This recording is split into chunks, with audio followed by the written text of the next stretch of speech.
আগামী 19 মে 2026 হইতে 21 মে 2026 পর্যন্ত ভূমি সেবা মেলা অনুষ্ঠিত হতে যাচ্ছে। প্রজাতন্ত্রী বাংলাদেশ সরকারের মাননীয় প্রধানমন্ত্রী জনাব তারেক রহমান এমপি ঢাকা তেজগাঁওস্থ ভূমি ভবনে ভূমি সেবা মেলার শুভ উদ্বোধন করবেন আগামী 19 মে।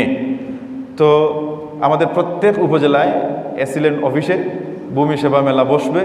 আমরা সেখানে এসে আমরা ভূমি সেবা নেব, বিনামূল্যে ভূমি সেবা নেব। এটা সরকারের পক্ষ থেকে আমাদেরকে মেসেজ দেওয়ার জন্য বলা হয়েছে।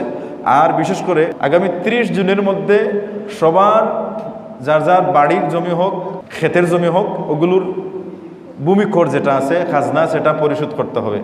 যদি পরিশোধ করা না হয়, যে সরকারি দাবি আদায় আইন 1913 মোতাবেক সার্টিফিকেট মামলা দায়ের হতে পারে, অথবা রাষ্ট্রীয় অধিগ্রহণ ও আইন 1050 মোতাবেক ভূমি খাস করার বিধানও রয়েছে, সেটাও হয়ে যেতে পারে। অর্থাৎ আপনার এই জমিটা, আপনি বাড়িতে আছেন কিন্তু আপনার জমিটা আপনার মালিকানা শেষ হয়ে এটা খাস হিসাবে চলে যাবে, সরকারি খাতে চলে যাবে।